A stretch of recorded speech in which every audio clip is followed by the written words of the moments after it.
Welcome. This is helping your congregation de-stress for the holidays.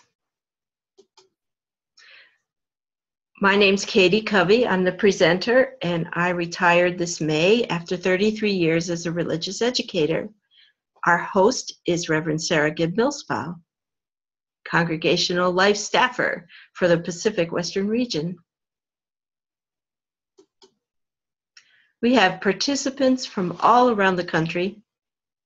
It's very exciting to have you with us. Pacific Northwest, our Midwesterners, and our Southerners, and some night owl Atlantic Northeasterners. There they are. Must be 10 o'clock their time. We're going to light the chalice in this cyberspace web from California to Colorado, Massachusetts to Oregon. We gather from busy things, pausing for some time together. We light this chalice for the warmth of love, the light of truth, and the energy of action. Spirit of life, unfold our love for the work we do, the people we serve, and the holidays we celebrate. In that unfolding, help us reach for the real joys in this season.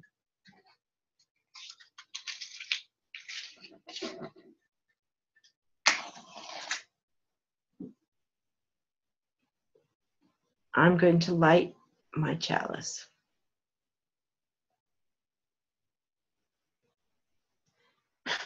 There we go. I'm going to set it over here so it's safe.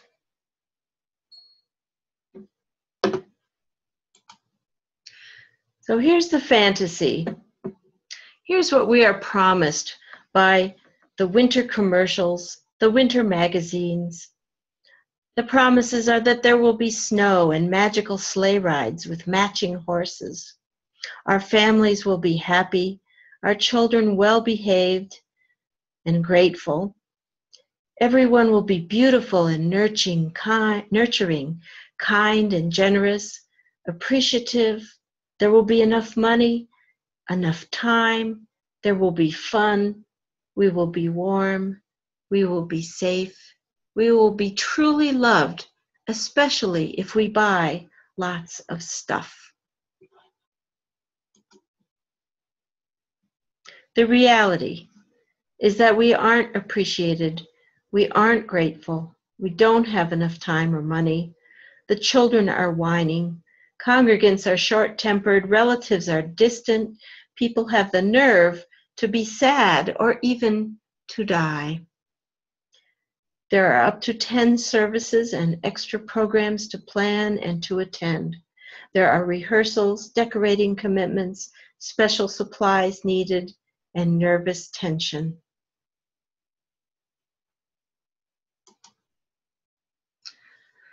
So what do kids and congregants really want? There are 4 gifts from one of the books that I'm going to introduce to you as we go along. The 4 basic gifts: a relaxed and loving time with family, realistic expectations about gifts, an evenly paced holiday season, and reliable family and congregational traditions.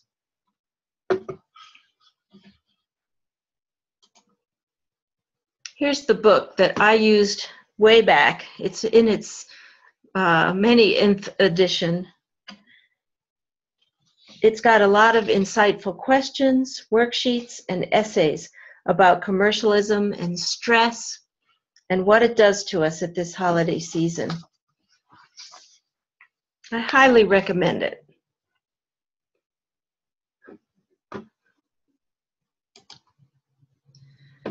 In the book, there's a chapter called Alternative Activities for Churches. So you can read it as a family, you can read it as a employee, and what the 2 authors particularly talk about for churches is to evaluate the ways we can reduce the commercialism. We can evaluate our own goals as a congregation. we can offer an Unplug the Christmas Machine workshop, and they have a whole leader's guide for this. And we can emphasize service to our faith community and to our outside world. So when I read that, and I started thinking, it was probably 20 years ago, about what kind of Christmas I wanted to have for our congregants in the churches that I've served. So here are my 6 suggestions. And certainly what I'm not doing is saying you have to do all these at once on top of everything else that you're talking about. These are the things that I have done, sometimes 3 or 4 of them, sometimes only 2, sometimes only 1, during the holiday season, that has brought our congregants together to give them those gifts of family time, of traditions they can expect, and a loving time. Some of them are sort of silly, and some of them I'll go through in detail, like the No-Rehearsal Christmas Eve pageant, for instance. So let's see. So I'm going to tease out each one of these. That's what this webinar is going to do. First, we'll do the holiday cheer bomb. So the Sunday after Thanksgiving is really when this holiday season starts. And it tends to be a slow Sunday. So you might have had a big intergenerational service for Thanksgiving on the Sunday before. And here you go, it's Sunday after Thanksgiving, and volunteers are tired. Are we going to make them come in and teach a class? Are we going to add more stuff to their 4-day holiday with their family? Well, those were the questions me and my staff were asking. And what we came up with, what we invented, was the Holiday Cheer Bomb Sunday. We would bring out the boxes from the storage cabinet and just set them out. And it had Hanukkah stuff, it had Kwanzaa stuff, it had solstice stuff, and of course lots of tinsel and Christmas and things like that. And we'd say, okay, let's hang them up. And we called it the Christmas Cheer Bomb. We turned on some music and let it go. We expected a bit of chaos and got it. And most of the decor was at waist height because the kids were smaller than we were. But it didn't really matter. It was a lovely time, very low stress. We did let the aesthetics committee know it was going to happen, and they sort of walked through the hall with their eyes shielded, but everyone enjoyed it. So then the other programming thing that it worked out well with was that the next slow Sunday, which was the Sunday after Christmas Eve, people are tired. We would have no programming except for turning on some other tunes, and we'd clean up the holiday cheer bomb. And this was really empowering to the kids, so they owned that hallway decoration. So that was a little light thing that I wanted to make sure I included. Family rec time together is my next suggestion. Okay, so for me, in our multitasking world, we need to provide our congregants with silence, sunshine, and service instead of just more information and more things to do. So we'd book the rec center, and people would just come and jump in and spend the afternoon. Oftentimes it was Sunday afternoon, just relaxing together. And it was a blast. It's a good remedy for getting away from social media and the rampant commercialism. So we human beings are physical creatures. We're meant to play in the elements, and this is water.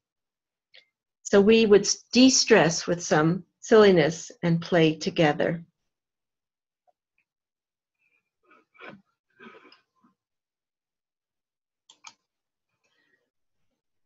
The other thing, when I said we want to provide silence and sunshine and service, this holiday mealtime ritual is the way that I would offer to families to spend some time together to reach those 4 gifts. Very simple suggestions for a mealtime ritual. So the basic structure is simply lighting a chalice, doing some mindfulness, some centering, doing a joys and concern for the day, bring it together with the final centering, and then extinguishing the chalice. Let me go through the actual words that I would provide. So what I love about this picture is that it's simple. If you can see it, they're eating carrots and bread. And there's some ranch dressing sitting there on the table. Nothing fancy. But there's the candles and that beautiful light. So I would suggest to call to worship, I would suggest these words. To this quiet place of sharing, we come from busy things, pausing for a moment for the thoughts that quiet brings.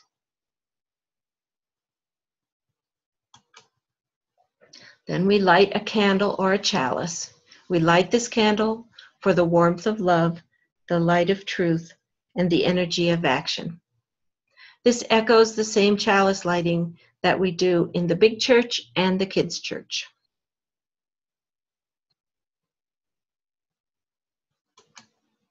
Okay, I'm going to take you on a little tangent. For those of you who might not know about the UU app that you can put on your smartphone, it's called Illuminations. You can download it.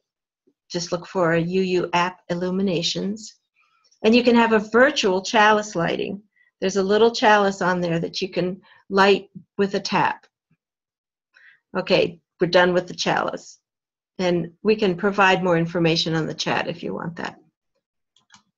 Then we do the centering. So this is the mindfulness silence part that we as a faith community can suggest that our families do in the middle of this stressful holiday. And if they are a singing family, we suggest that they sing it. And if they aren't, if that makes them want to run screaming from the room, I suggest that they say it. When I breathe in peace. When I breathe out love.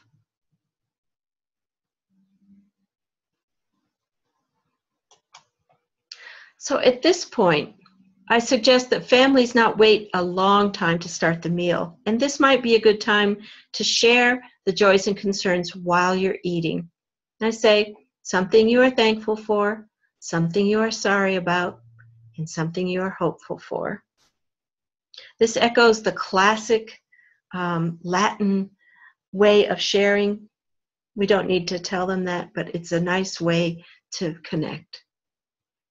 So if they're eating now, that's great, and there can be conversation. And let me just decide if you're going to eat. There can be conversation, and then we can go to the extinguishing after the conversation is moved on and people are ready to enter more common time, not the sacred time. And what we do here is it's almost like a Shabbat candle that they do on Friday nights in the Jewish tradition. But you gather the warmth of love by cupping your hands and bring them to your heart. You gather the light of truth and the energy of action into our hearts, back into the world of do and say. Carry it forward to the end of day. Now you're all done with establishing that sacred time without all the explanation. It goes fairly quickly. And once the families start doing this every night, it gets to be something that they understand and can say together. The other caveat I want to tell you is that this only is a structure to hang on to when they want something simple and they don't know where to start. Of course, the other thing you can say is, make this your own. We're Unitarian Universalists. We aren't fundamentalists. Make it your own. Put in the elements you really like. Take out the elements you don't like.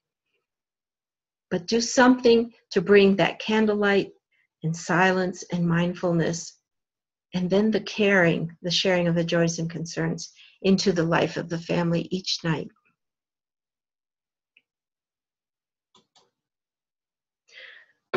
Another thing that I've done is called a maker's workshop. That's number 4. So the makers movement, you may have heard, was started by a guy named Mark Hatch. He's considering it makers are people who do coding and technology, and they have a 3D printer, and they make all these really cool things in an open space. There's nothing that says you can't make anything you want to make. So here's his manifesto, and think about applying it to a maker's workshop for holiday crafts. Making is fundamental to what it means to be human. Sharing what you know, sharing what you've made and what you know about making makes you feel whole. There are few things more selfless and satisfying than giving away something you have made. And you must learn to make. You are a lifelong learner.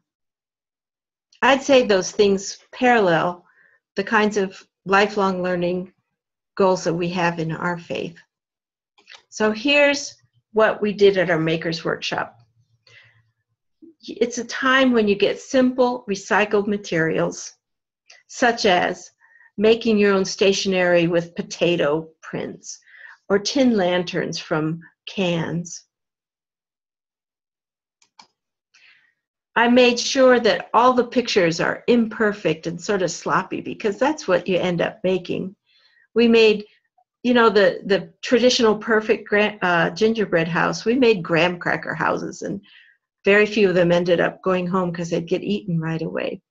We folded origami boxes that the youth knew how to make. We made bath salts in recycled jars. We used recycled cloth to make pot holders. Nothing fancy, everything found. You can make envelopes from magazine pictures. We made tiny candles using old candles for the wax and the wick. Here's the 2 girls who made hats out of their junk sculpture with duct tape and oatmeal boxes.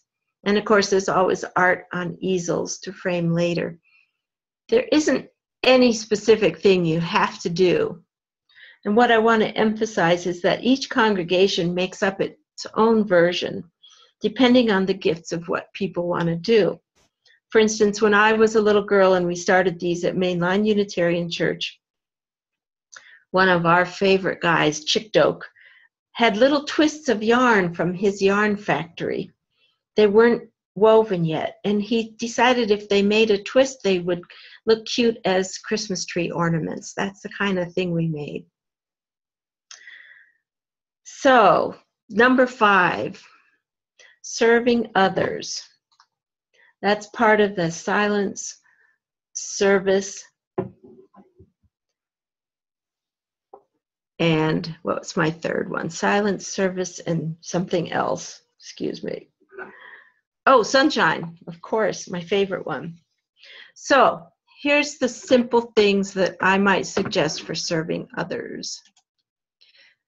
The mini care packages where you ask your congregants for donations of little things. And then those packages get put in your car or your purse and you give them out to the homeless as you see them. We do a mitten and sock tree instead of a decorated tinsel tree. We do a personal ask letter instead of exchanging gifts. This started when we were doing a mission trip to build a school in Guatemala, and the 18 people who were going down there wrote a letter describing what they were involved with and how they would rather someone donate to this cause than buy them any kind of presents. And that group with those personal ask letters raised $8,000. It was very moving, and nobody missed the gifts. And then the simple one is collecting food.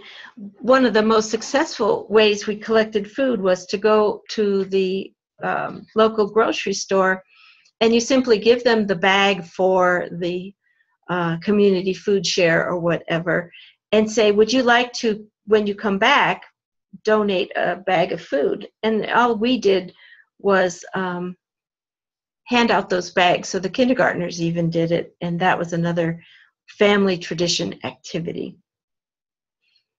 Each congregation is going to have their own special things that might be appropriate.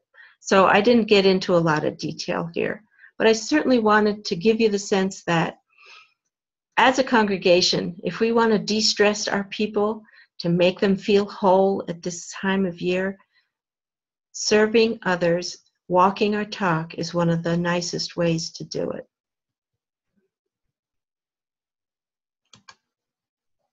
So the last one is the No-Rehearsal Christmas Eve pageant. This really was absolutely no rehearsal. I've done it for 15 years. My last one was last Christmas.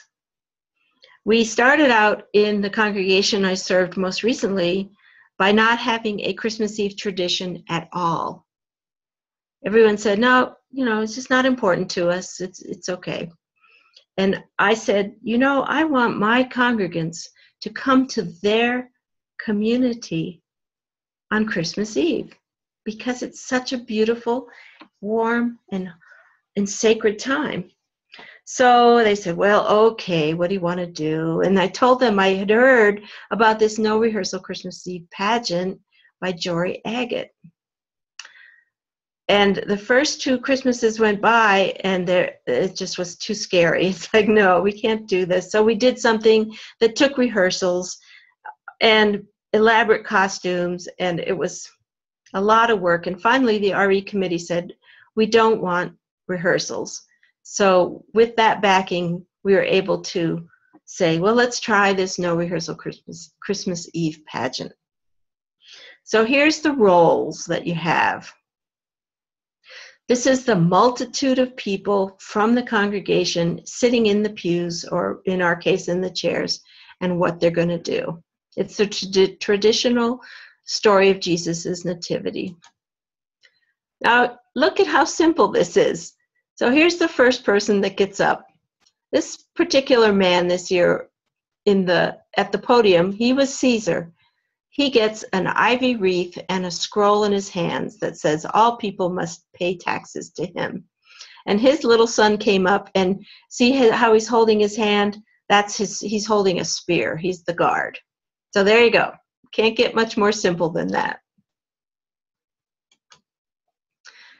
We had Mary and Joseph. Those are things we collected from Goodwill. We had a lady who was a member of the Society for Creative Anachronism. So she gave us things over the years too, and we just keep them in a big box. So Joseph wears a headdress. They're the best things to get, is a headdress. And Mary wears blue and white. Mary was pretty excited that night, as you can tell. We also have stars, of course. This is Bethlehem.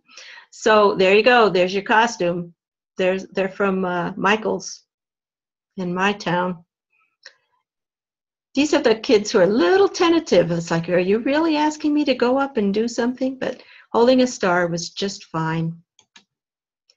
Then we asked for baby Jesus. It's usually a baby doll. There's all kinds of drama about where is the baby doll this year. Or Sarah told me her baby doll got sort of moldy one year, and they had to call out for a different one. Yes, DRE and I were having allergic reactions to the baby Jesus. I had to put in the newsletter, looking for a new Jesus. Yep. And the other story I have is that there was a little 4-year-old girl whose sisters were going to be angels, and they were getting dressed up at their house in advance. And she decided she wanted to be the baby Jesus. And so she laid herself into our little basket with her legs hanging out and her head hanging out the other side. And she was the baby Jesus that year. And then the manger animals, that's when all the little preschoolers come up. As you can tell, these are not fancy costumes.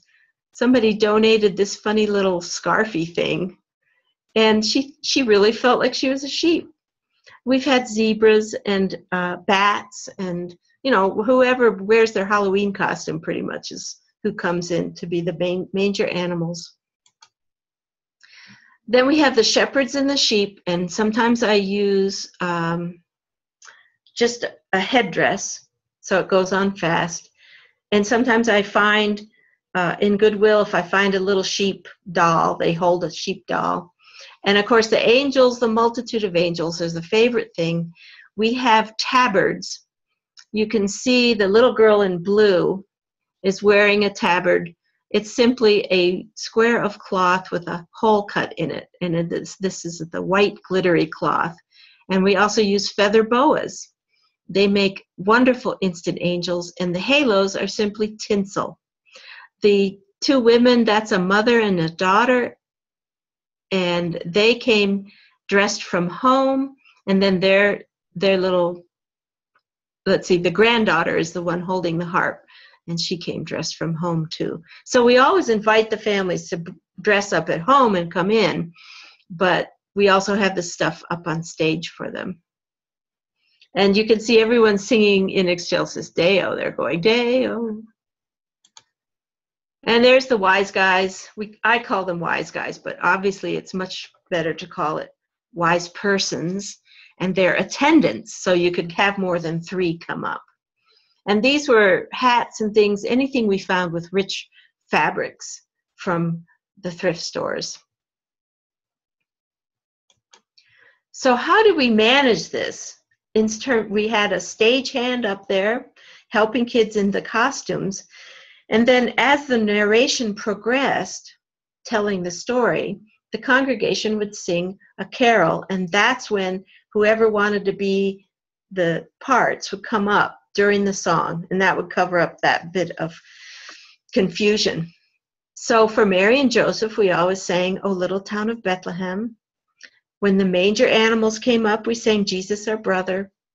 That's when the cow says, I said the cow.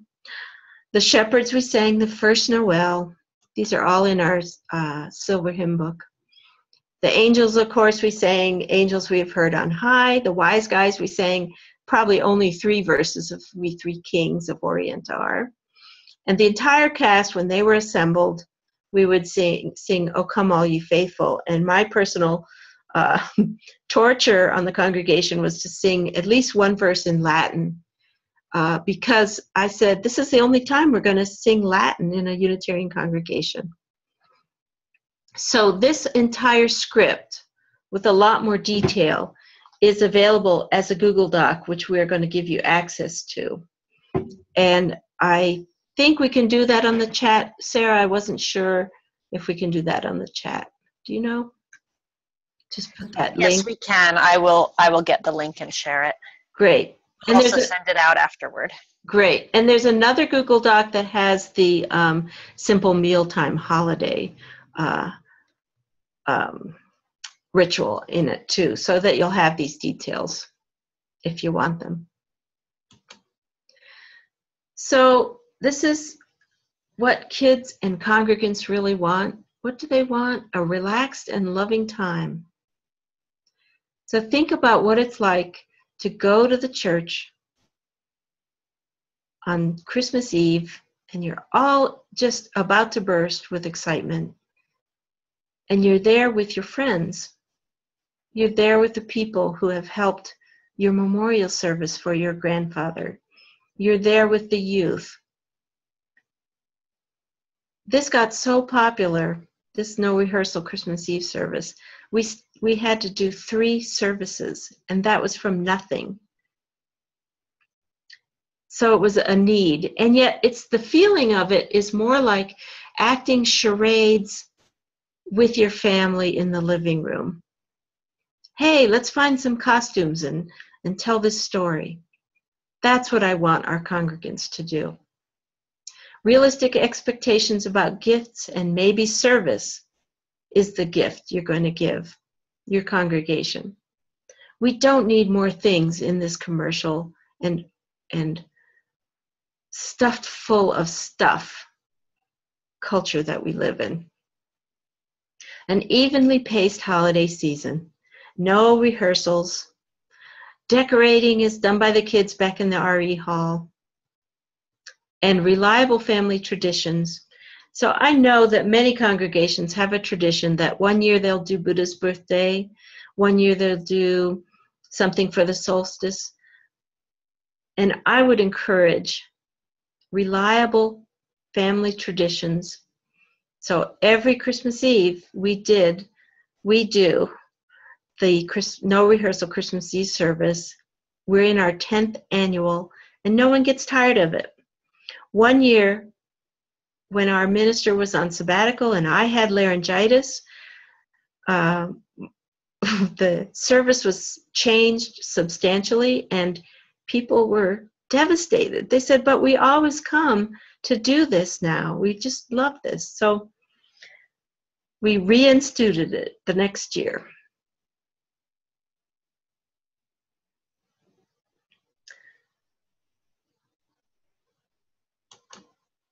There's my 5 simple suggestions for making the holiday a little less stressful for our congregants.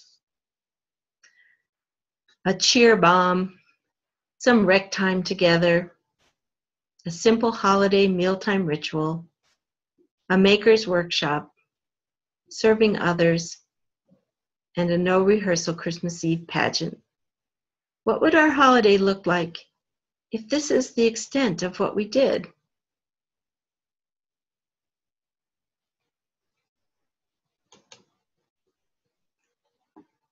I hope it helps you de-stress the holidays. Here's to a simple, lighthearted, and imperfect holiday season.